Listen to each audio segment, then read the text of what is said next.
All attendees are in listen-only mode. Hi, everyone, all in our places with bright, shining faces. So happy to be connecting to all of you. I heard the other day that there are some 700 million websites. So thank you for choosing to be here with me tonight and or today, whatever it is for you. We're broadcasting all over the world.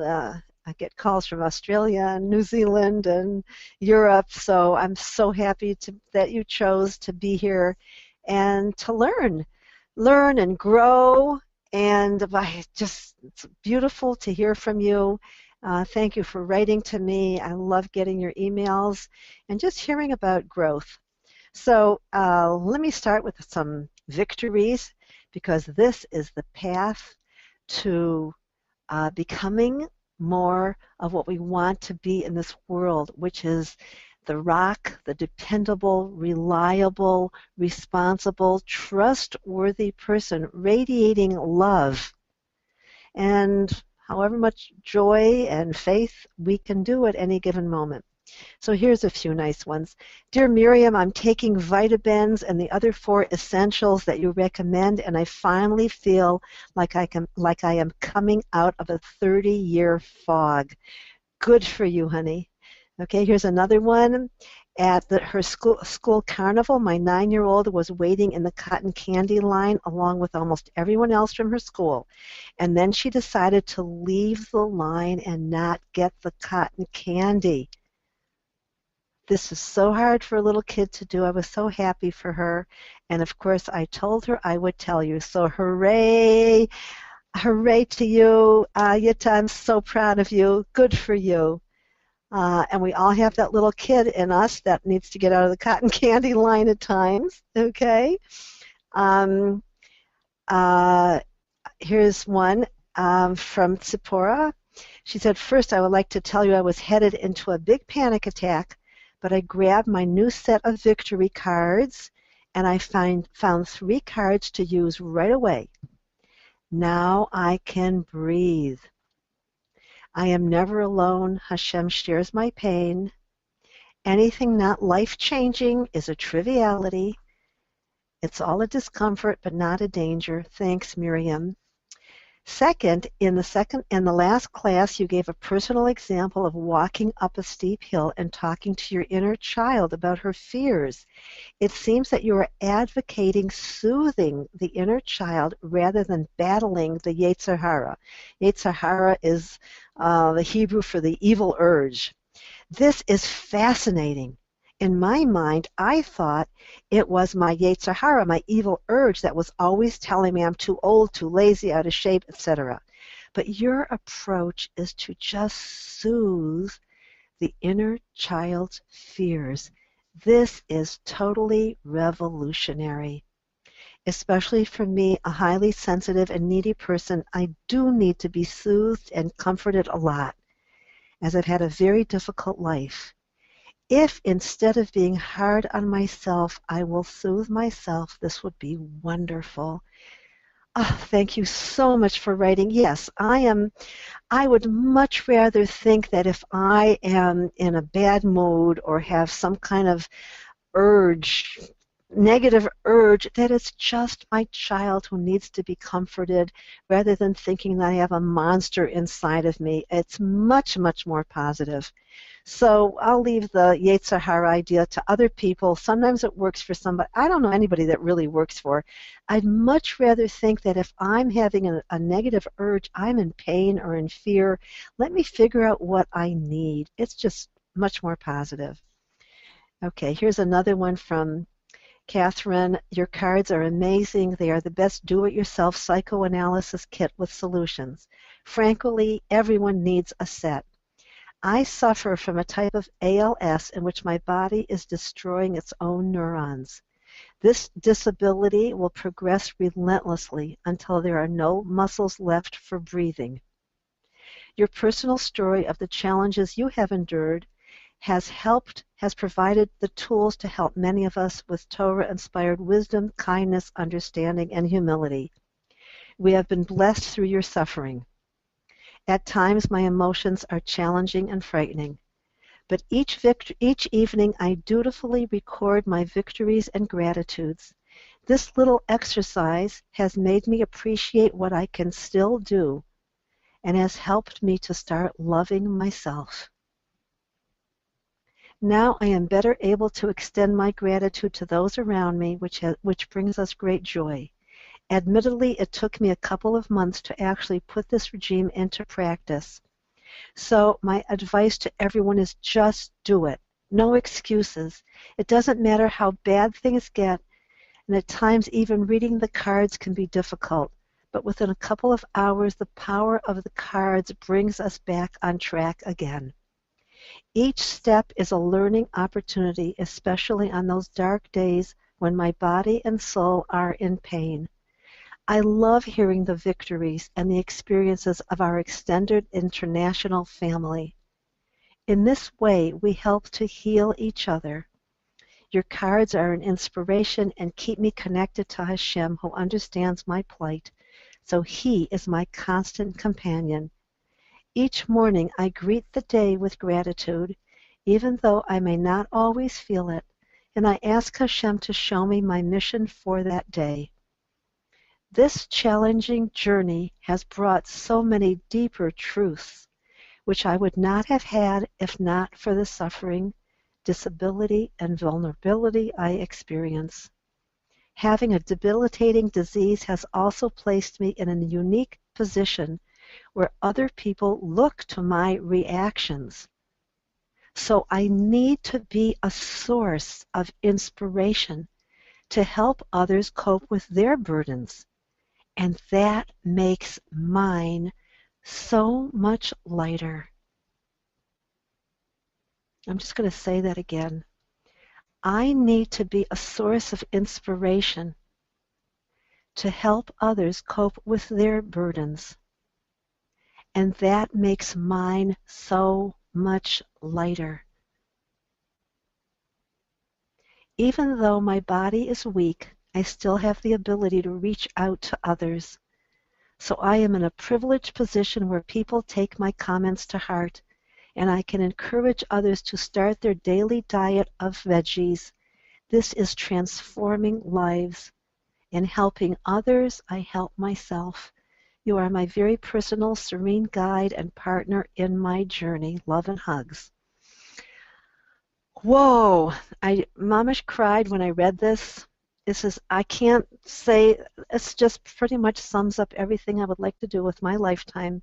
So thank you, darling. If anybody would like to write to her and encourage her in this difficult time, please just send me an email and I'll give you her email. You can write to her. What a precious, precious soul she is. I'm going to just say that one more time. She said, having to be a source of inspiration to help others cope with their burdens makes mine so much lighter. That is so much the essence of what I'm trying to teach. So good for you, darling. Thank you, thank you. Thank you for inspiring everybody out there. If anybody wants to comment on this, please feel free, or to mention a victory, feel free to do it. Okay, Michael says, God bless you, thank you. Okay, thank you. Shalom to you too. Oh, good evening. Which cards is she referring to? These are my inspiration cards. I gave them out to somebody. I said, somebody was in my house for a couple days looking for a shidduch, a marriage partner, and she was going out with somebody, and she was so nervous, and I just said, just look at the cards. Pick three. Just close your eyes, pick any three. And one of the ones that she picked before going out was, I make the effort, success is up to Hashem. And she just breathed. She said, thank you, that's just what I needed. And she picked some more, and she said, now I'm ready to go on this date. And I've been trying to get her all day to see how it went, but I also told her to take this on her date, because anybody who can relate to these calming cards has got to be a good person, has got to have their heart in the right place. Okay. Rivka, thank you. She says, what a blessing to hear that experience. What a wonderful message. Catherine, you've inspired everybody. Okay. Um, okay. Just hearing her testimony is so encouraging for me today. I needed to hear that. So there you are, darling. Okay. There is no picture of me here. You're just hearing my voice. Okay, so these victory cards can be purchased from a friend of mine in America, and I've lived with them. I teach them to everybody. I've been teaching them for over 40 years. Pana says, this is inspirational story, makes me cry. Great. Just feeling your voice is healing. Thank you, Michael. Okay. Catherine is truly a person who knows how to live in the moment and appreciate it. Good for you. Okay. So thank you. Thank you for writing in and letting me know how you're doing. Okay. Any questions you have to ask that you want to ask, just write to the people that are conducting the webinar, and they will give you all the technical help that you need. Okay, I just want to mention another person wrote, she said, "Hi Miriam, today I achieved many victories with my 3-year-old.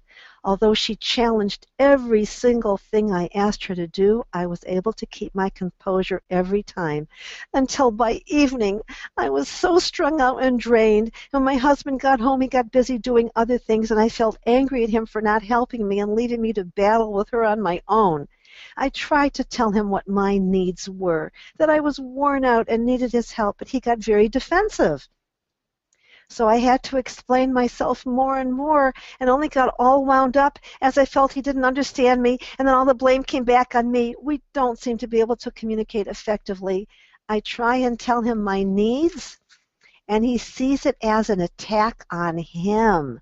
And then I feel like I'm being attacked, and it's a downward spiral. I need him to empathize with my situation, but it never happens. Maybe all of the problems are mine. I just don't know what to do." Okay, this is wonderful. I'm so glad that you wrote to me because, yes, this is a very difficult situation. When we tell other people what our needs are, they often see it as an attack on them, that they're failing to satisfy our needs. So we have to figure out how to say what we would like with an invitation. Like, I'm inviting you to help me, and be very specific for the next 10 minutes. But remember, we talked last week about the Bermuda Triangle, that sometimes when we haven't had a lot of nurturing in our early lives, then we come on like that.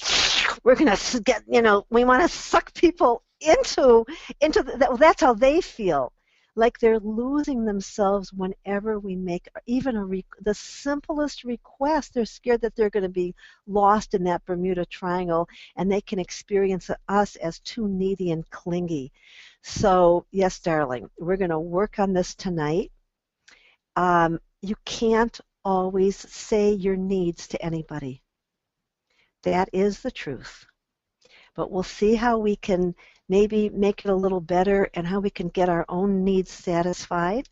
When I'm with somebody who cannot satisfy one of my needs, then I sit in my rocking chair. I have a rocking chair by my window of my office, and I have a nice big doll, and I imagine that doll is little Miriam, who went through whatever she went through and is going through whatever she's going through now and is not able to get all her needs satisfied.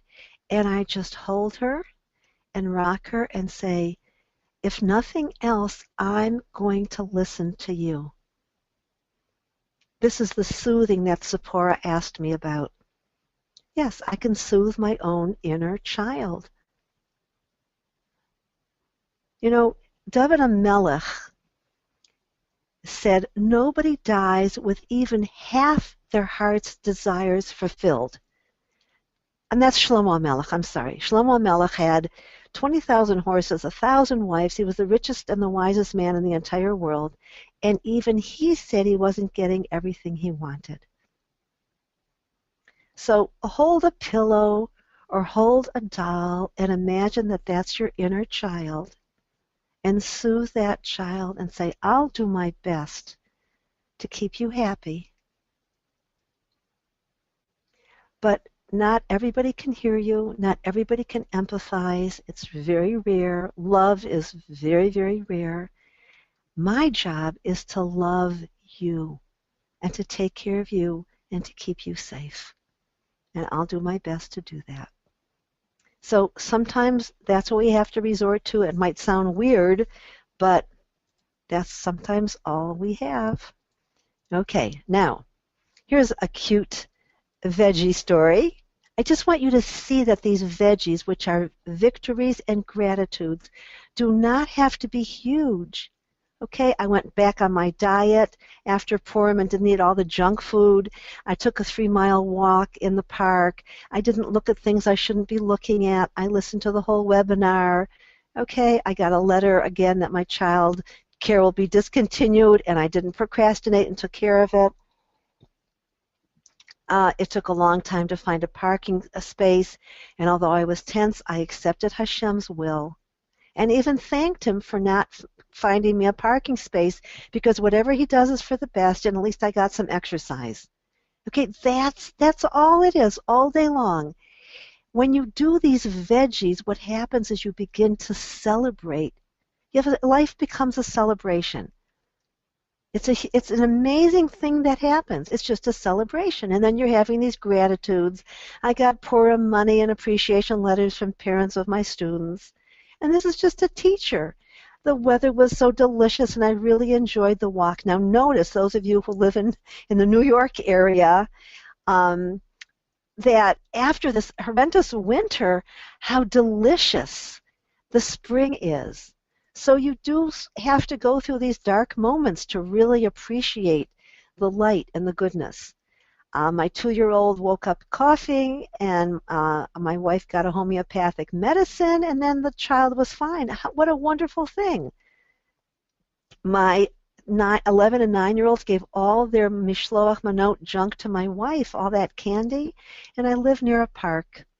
Isn't that beautiful? Just to be, can you feel the appreciation and the celebration of life moment to moment? This is spectacular. He didn't start off this way a few months ago. This was work. It was like, it's a little bit of work, but it's terrific. Okay? Now, here's our brain again. This is really real, all of you out there, that we really have all these parts of our brains that are being activated at any given time. I want you to notice where the amygdala is down there. Okay, these are the fear centers.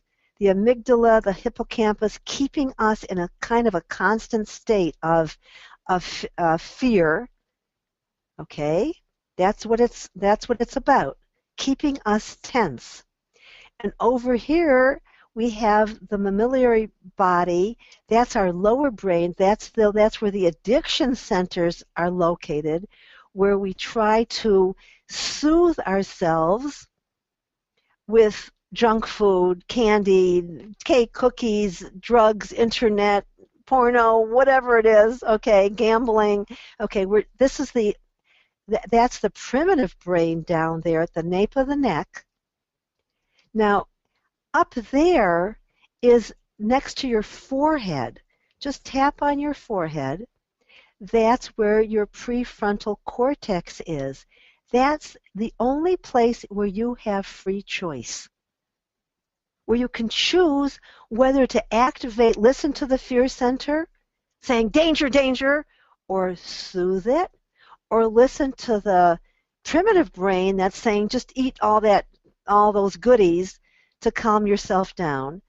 The prefrontal cortex can tell you which part of the brain to listen to and what to pay attention to. Now, listen to this. This is some fascinating research about anxiety. almost everybody experiences anxiety, unease, and foreboding. Now, we're having elections tomorrow in Israel, and a lot of people are anxious. What's going to be? What's going to be? What's going to be with Iran? What's going to be with the elections? Now, these parts of the brain are a little bit like politicians. They all want attention, and they all want to get, they all want to be heard. So these are the politicians that are fighting for control, and it's your cortex up there that has to decide what to do.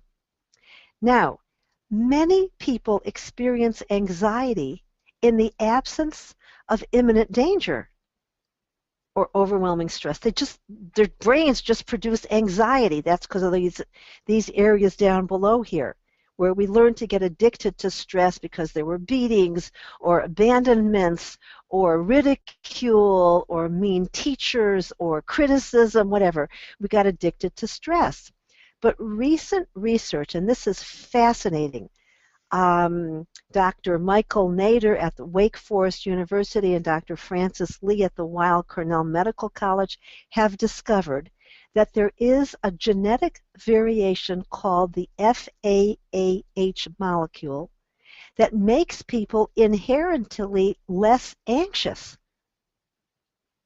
Think of them as winning the genetic sweepstakes. They got the lotto. They won the lottery, okay? Such people with this FAAH molecule, they easily forget about previous dangers and unpleasant experiences. They move around the world with less anxiety. They're happier, they're more carefree and exploratory. And this is because their brains produce higher levels of anandamine, which is the so-called bliss molecule. It's a kind of a natural marijuana that their brains produce. Now, all of our brains produce this, but these people with the FAAH molecule produce a lot more. Isn't that amazing? This FAAH mutation, it's a good mutation, differs widely among ethnic groups. For example, about 20% of Americans have it, and about 45% of Yoruban Nigerians, and about 40% of a certain place in China, okay? This endocannabinoid system is named because it's the active drug in cannabis, which is THC. That's pot or grass, whatever you want to call it. It closely relates to the brain's own anandamide production. If you don't have enough of it, you feel more anxious. Okay? And this has a calming effect. The cannabinoid circuitry directly influences the dopamine reward pathways. So people with a higher level of FAAH don't need to get their dopamine from addictions. Their brains are hardwired to resist temptations and just say no easily. Now, we all have anandamide, okay? But those of us who have less are more anxious, okay? We find life less pleasurable. We get addicted more easily. We don't have, we're looking for comfort.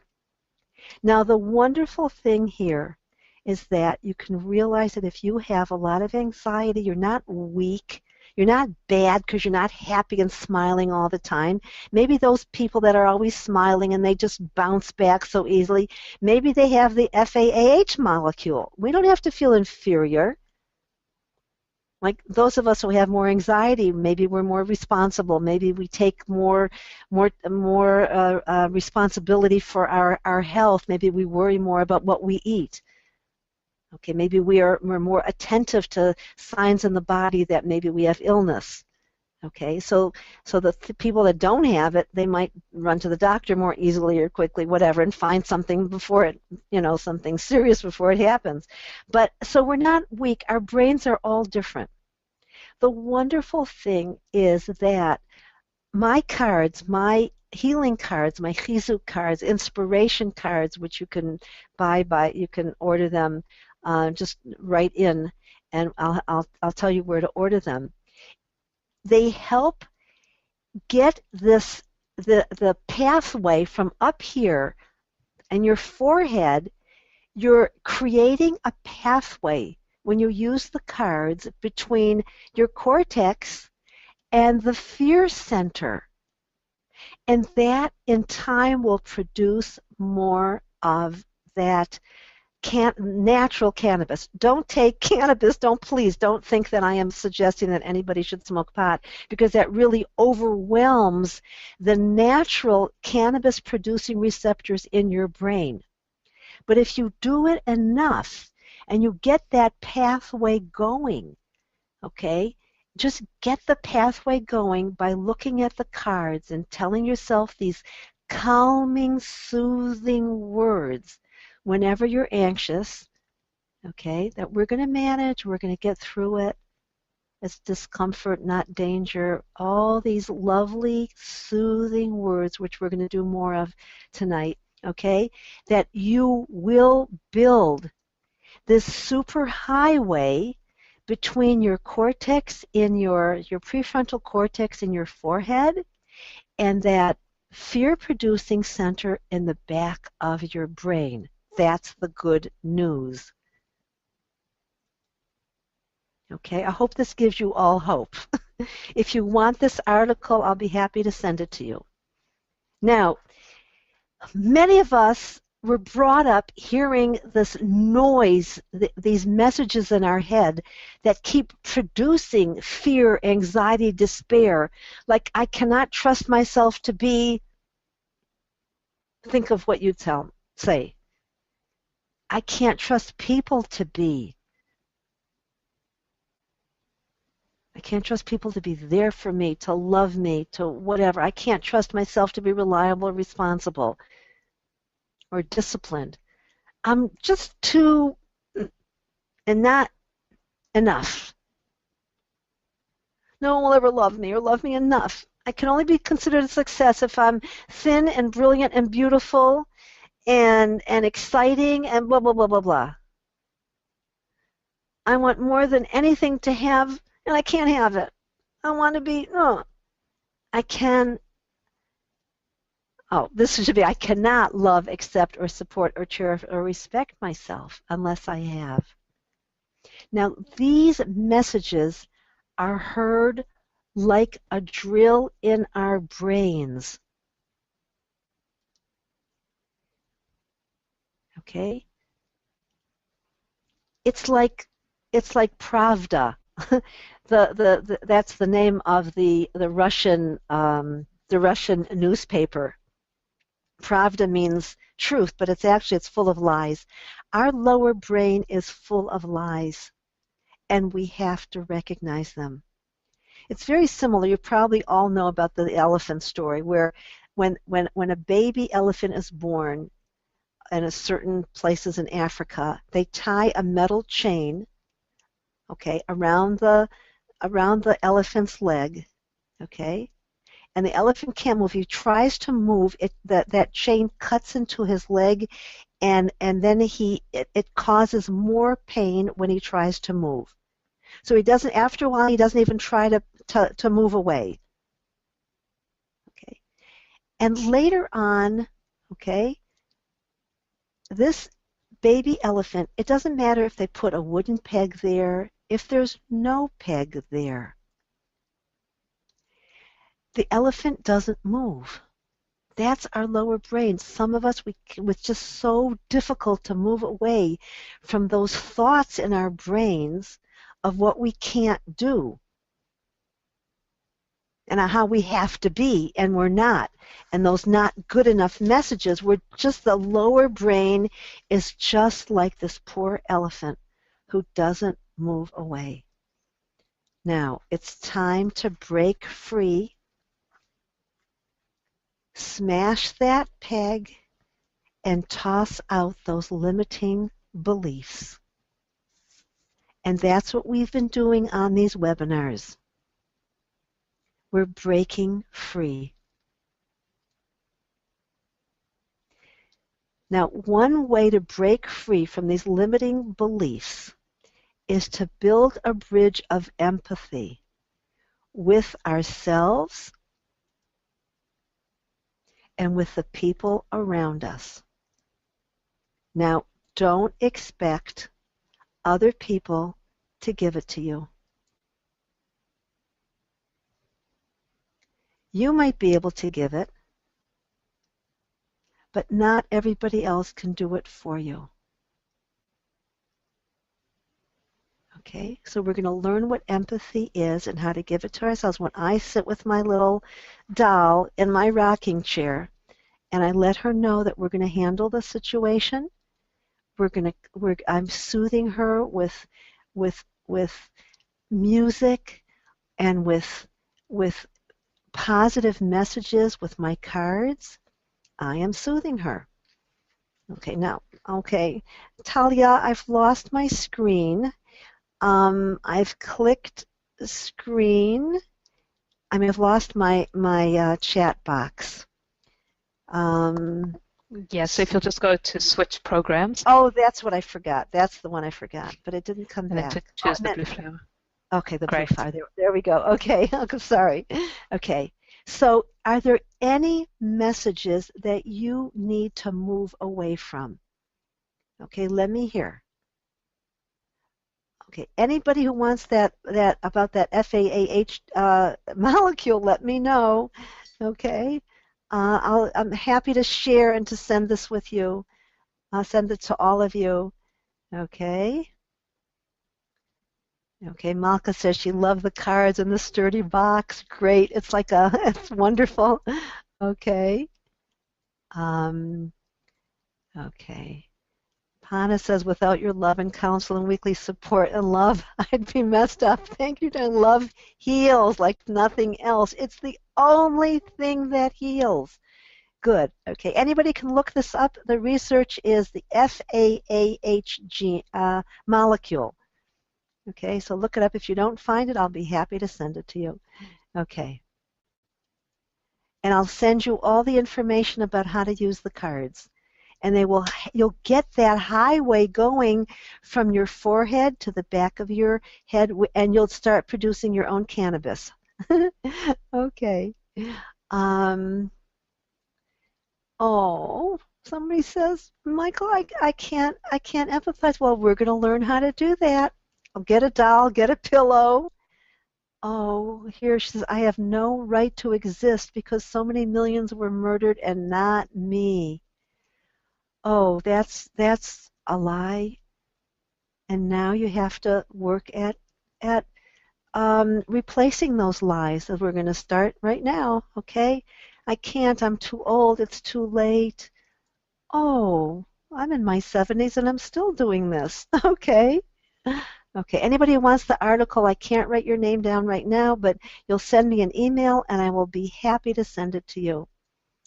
Okay, there's so much information. Okay, B says, I stop and refocus when I get overwhelmed with Pesach cleaning. Okay, B says, the cards were a miracle. Wonderful. Okay, when they had a loss, they were able to use the cards. Great. Okay, now, let's get started with empathy. Empathy can be put into actually the first three here. Okay? Empathy really means what we need empathy for is that everybody's in grief. Like Shlomo HaMelech said, we're not getting even half our desires fulfilled.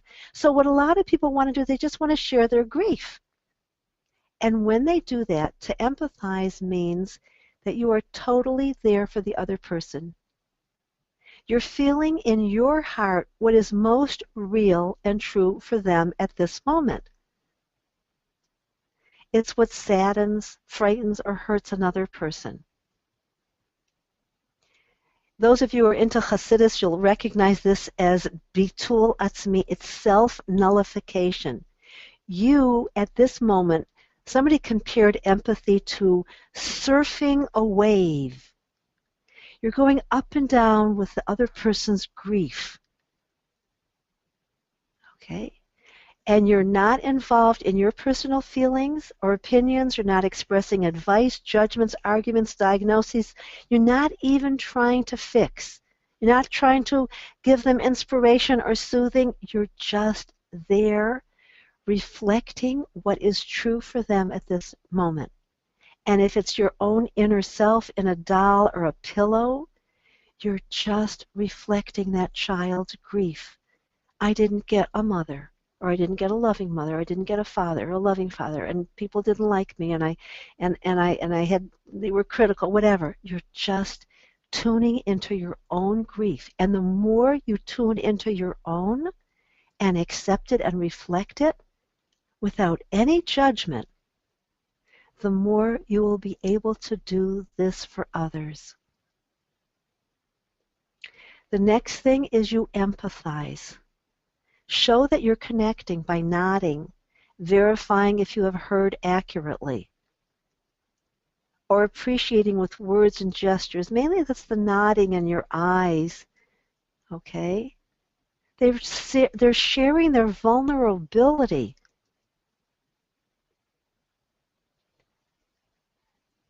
Their grief. And we all have grief. And you accept their grief. You accept all their feelings with no judgment. I got a raw deal. You're not going to say, well, you didn't get a raw deal. God gives us everything you need. That's not the time. It's not the time for any religious morality, nothing. They felt they got a raw deal. That's their truth at this time. Just say, is there anything more you want to say? And you allow them to mourn the fact that they didn't get all they wanted. It could have been they don't have a job, or they don't have a great job, they don't have understanding and reassurance, they don't have a nice home, they don't have more affection or money or family members or attention or prestige or fulfillment or a bigger apartment or a husband or a wife or kids or whatever, or a healthy body, whatever it is. You are reflecting, empathizing, and accepting. That's empathy. It's rare. Now, sometimes you want to consider choices and changes, like, can I do anything now? What changes can we make? Is there anything you want from me? Yes, change your personality. I don't know. Okay. Okay. And then you honor the person for having the courage to be vulnerable and share their feelings. Now, if you want to get even deeper, you can ask, what needs were you trying to meet when you acted that way, when you screamed at me, when you secluded yourself and you didn't talk to me for 2 weeks, whatever it was? When you screamed, withdrew, were critical, attacked, got defenses, turned to an addiction, when you ate all that candy, when you ate the entire chocolate cake, when you were on the computer for hours, what need were you trying to satisfy? Now, to go even deeper, you might explain why it's difficult for you to provide what they wanted or want now. For example, I didn't come from a home where I was taught to be neat, orderly, disciplined, and empathetic. Or I don't have that FAAH gene. I'm not happy all the time. Or I don't know how to do these things. I didn't learn to trust. I never had the feeling that I mattered to anyone, so I learned early that it's safe to withdraw. Or my father, my mother died or abandoned me when I was little, so I expect people to abandon me, and that's why I keep trying to make you abandon me and be obnoxious and do the opposite of what you want. Or I was always scared of being rejected, so I'm clingy and desperate to get whatever I can at this moment. Or being in pain or being a pain in the neck is the only way I knew to get some attention. I figured that no one would ever like me, so I didn't even try. I felt like such a failure inside, so I attacked others with criticism to keep them distant, and I didn't allow myself to feel the pain inherent in loving and losing. Because every time you love, there's that possibility of losing. Except when it's real love, and then your hearts are connected forever. But a lot of people who lost parents early in life, they don't ever want to feel that overwhelming grief again. Or of people that were molested, they never want to feel that grief. Okay? So I was in so much pain that the addiction was the only way I knew to deal with it. I wanted to fill the emptiness inside me by people-pleasing, approval-seeking, focusing on my career, not being available, being cold and distant, being judgmental and critical, resisting all efforts to get me to engage. Now here we accept our own mourning, the fact that I am limited, I cannot always provide what others want. Now you can say, I'm sad that I can't give you a house that's always neat and clean. Or I'm sorry I can't give you all the affection you want because my body was violated when I was little. Or I'm sorry that I can't give you all the reassurance and understanding and nurturing you need. I can't be the kind of friend or spouse that you want. Okay, that's just added to the empathy bridge. Sometimes you can do this. It's very, very rare.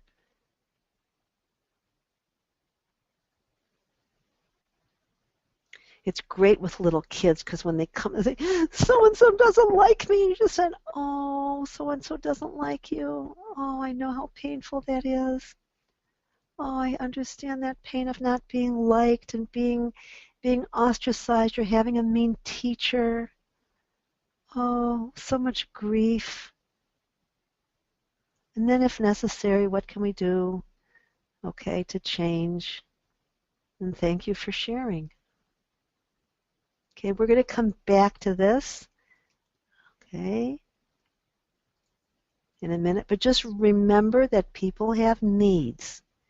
And if you can attend to their needs, especially, I'm not talking about evil people, but just ordinary people, whenever anybody gets angry at you, keep thinking about the fact that this person has a need that they're not able to satisfy at this minute, whether it's a child or an adult, okay, addicts, angerholics, whatever it is, we've got so many needs and our brain is going through so much at any given time. This is why it is really impossible to ever make anybody happy all the time. You can't do it. You can't even make yourself happy all the time. You know, all these needs and your brain is going through these different things at any given time. Okay, don't even try. Offer a little empathy, a little love, see what you can do. Maybe you can work together at satisfying these needs. The need for safety and security, certainty, stability, structure, protection, routine, shelter, food, movement, sleep, relaxation. Okay, freedom from physical or emotional abuse. And then we need stimulation and fun and laughter and newness and relaxation. Some people never get out of these first two. Some people go up to the need for external acknowledgement. If you're ever around, I don't know, children or politicians, constant need for attention, acceptance, validation, getting their picture taken or their, you know, dressing in a certain obnoxious or outrageous way just to get attention. Now, a lot of people never get up to 4. That's first of all, we're going to learn to do it with ourselves. We're going to learn to empathize.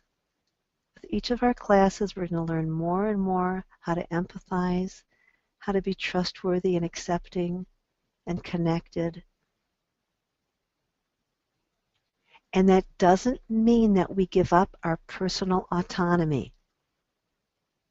Loving you doesn't mean I have to lose me. That's way too big of a price to pay. So you've got your personal autonomy, you've got your goals. You can tell people, please don't take it personally. I need time for myself right now. And the highest need is for spiritual communion. Peace, harmony, inspiration. So if you're talking to somebody who's down below and you're trying to bring them up to 6 and they're at 1, it's not going to work. You have to focus on where the other person is at and maybe helping them to satisfy their own needs at any given time. Now maybe their need for stimulation comes from the latest restaurant or the latest fashion, and you see how the fashion industry catches us by saying the must-have for spring, or you know, this is the newest food. Oh, it's so much going on. But you have to be with people where they're at.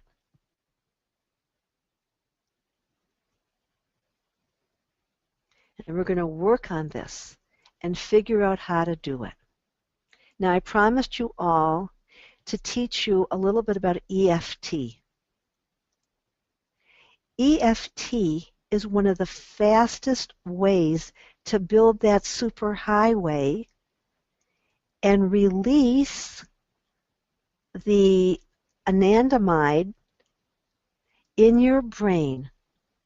It takes a while to get used to it. I've been doing it for 15 years. Now these are meridians. We're talking about meridians. You'll see a meridian. The first one is on top of the eyebrow. You take about 3 fingers in your right hand and you tap there. This is the fastest way to calm down your baby brain. Now notice the next one on the side of the eye, and you'll feel a little indentation if you're doing it with me.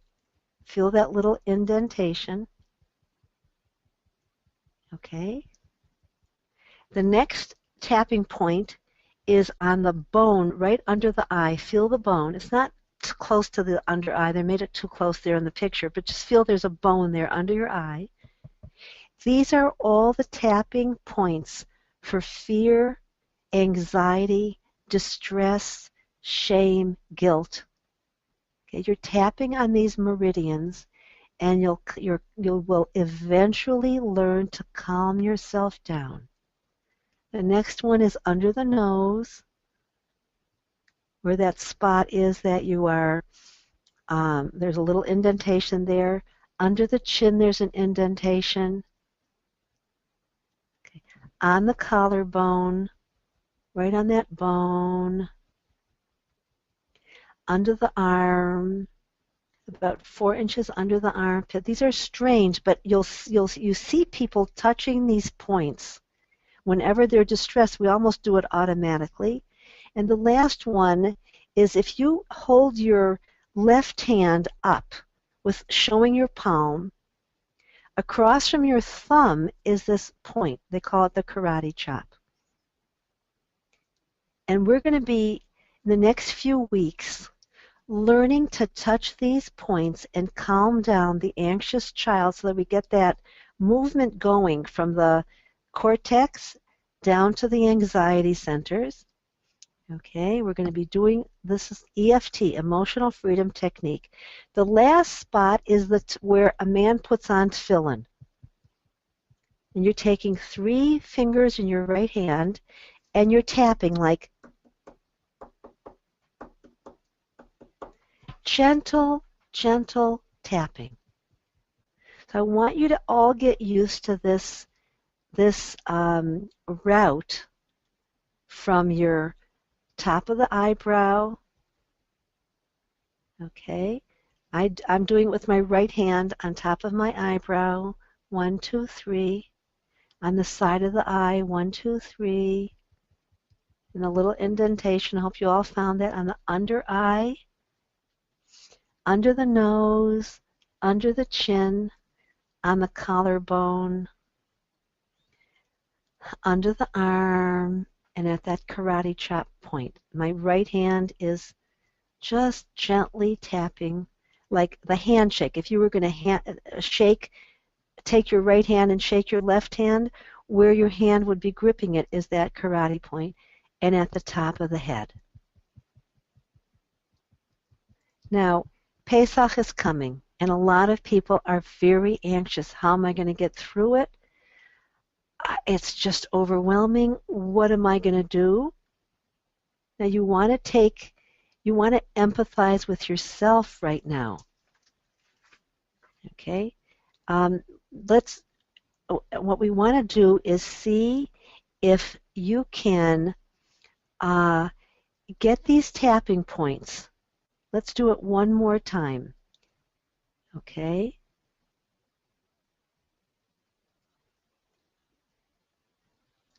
Let's get these tapping points down. I want you to have them all down and remember them. As eventually you will learn as you do this tapping, make it automatic. You're not going to go around tapping in public. That will take you to the loony bin. So what you want to do is if you're with people, you can tap on one point, maybe that karate chop.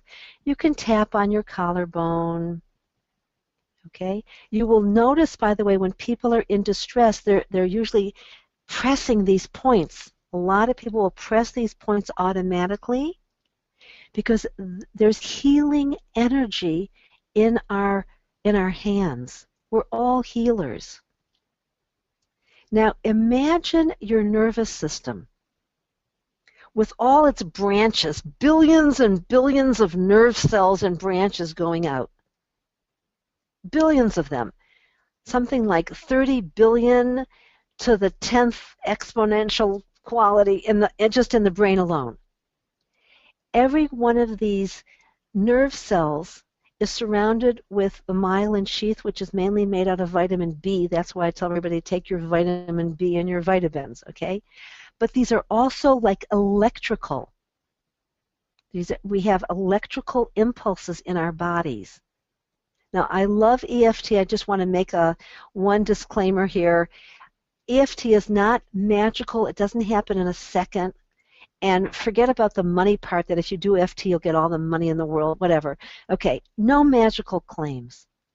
All I want from this is that you should learn to get that highway going from your cortex, your prefrontal cortex in your forehead, down to the back of your neck. Okay?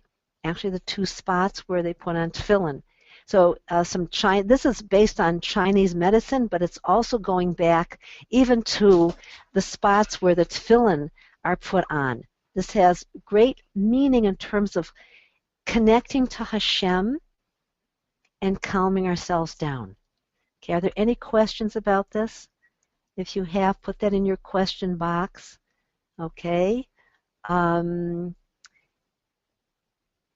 This is EFT. Yes, this is Emotional Freedom Technique. And I use this also for any distress, being bullied. The cards will be, I often sit with clients and tap with the cards to slowly get used to not being in a state of anxiety and fear. Okay. So there's a lot. I hear a lot of painful events all day long. That's my job, is to hear. I was given, that's my main quality that Hashem gave me. It's empathy. Baruch Hashem. So, and then the painful events I've been through have deepened my ability to be empathic with other people. And that's how I've turned my pain around. So somebody says, what happens if somebody's bullying you? Then the thing to do is to be empathic with your own inner child who's being hurt. If they're bullies, if they're sociopaths, I don't know, mentally disturbed, try to get away. Okay? But if it's a person who's just in pain, like the average child or average teenager or whatever, all you can do is empathize and then work on choices and changes. Somebody says, what's the best way to respond when friends ask about a sick mother? We give a quick thank you for asking. I feel like I've dropped into a bottomless pit. How do I invite them to say something positive and not just look blankly at me? These are long-term friends, and it is so painful. Okay, honey, look, empathy is rare. Very rare. You can empathize with yourself, you can empathize with others, but people have a great deal of difficulty usually empathizing with grief. Now, we're all having grief. Everybody. And it's a kindness just to say, I understand. I understand your grief. Tell me more about it. Somebody asked about the source point. I'm going to forget about that now. It's just way too complicated. But sometimes when I have to, drive and go to someplace difficult, I'll just tap in the car with one hand on the wheel and the other just saying this, I'm sad. I'm sad about this person I'm going to go meet, or I'm whatever, I'm a little overwhelmed about what's going to be, and I'm just calming myself down. Calming with the words of the cards and with soothing, calming thoughts. Okay? The top of the head is mamish that fill-in spot. Forget the sore spot. I want to make it as simple as possible. Okay? You can tap with both hands. If you're alone, tap with both hands. If you're on the phone, I tap with people all day long on the phone. Usually it takes me a few minutes. I like to get a personalized tapping session with each person, so I need to know exactly what to tap on with them. But what we're going to be learning in the next few weeks is I'm going to give you protocols for grief, for feeling overwhelmed, for feeling scared, sad, whatever, anxious, and we're going to learn how to calm ourselves down with EFT protocols and more empathy for ourselves. Okay? There's no way to do this wrong. That's the wonderful thing about EFT. Any place you do, whatever tapping points you get to, it's fine. Okay? You can use your right hand, you can use your left hand. You do not tap at the nape of your neck, you're just tapping at the top of the head. 3 fingers, just like, if you're holding a little baby, you will naturally, if the baby's crying, you'll naturally just tap on the baby's back. It's a natural thing we all do. Doesn't matter which side of the face, doesn't matter how you do it. Okay? Michael says, I had never had empathy for myself or love for my inner child. It always feels like inner knowledge, certainty that God exists. Yes. This is going to connect you not only with your inner child, but with God, the godliness within you, and the healing power within yourself. Now, don't expect people to right away do this. Kids love it. Little children, I've done it with children 3, 4, 5 that were in very traumatic events. Okay? Don't expect empathy. Most people don't know what empathy is. Empathy is love. Empathy is the bridge. In fact, in Hebrew, the word for feeling, regesh, is the same letters as gesher, which is a bridge. We don't have a connection with anybody unless we can share our feelings. If we can't share our feelings, it's going to be superficial. And sometimes that's what we have to accept, that not all connections are deep and meaningful and truly loving. Well, that's what we have the EFT for, so that we can calm ourselves down and tell ourselves, even if I'm not being loved right now, I can love myself. And those of you who have been on this webinar long enough know that each week you're all getting more patient. You're all getting more loving. You're all connecting with your healing power and with your courage to go through life with all that you have been through. So, my friends, until next week, okay, I hope that you'll maybe look up the tapping points. You'll look at this again. You'll try tapping top of the eye, side of the eye, on the bone under the eye, under the nose, under the chin, on the collarbone, okay, just about 4 or 5 inches under the armpit, on that karate chop point, and on the top of your head, and keep telling yourself those soothing words. Hashem loves me. Daily I am getting more of an ability to love and to heal. G says it's the only thing that helps me with my migraines. My goodness. Yes, people do use EFT for physical as well as emotional pain. So this is a great kindness for you all to do this for yourself. Okay? Thank you all. The next few weeks we're going to be working more by becoming healers and spreading this healing energy to the world. Hooking into the healing energy from God, that loving energy, and giving it to ourselves so that we can give it out to others. God bless you all for listening. I look forward to next week to learn even more and help this become even deeper. God bless you all.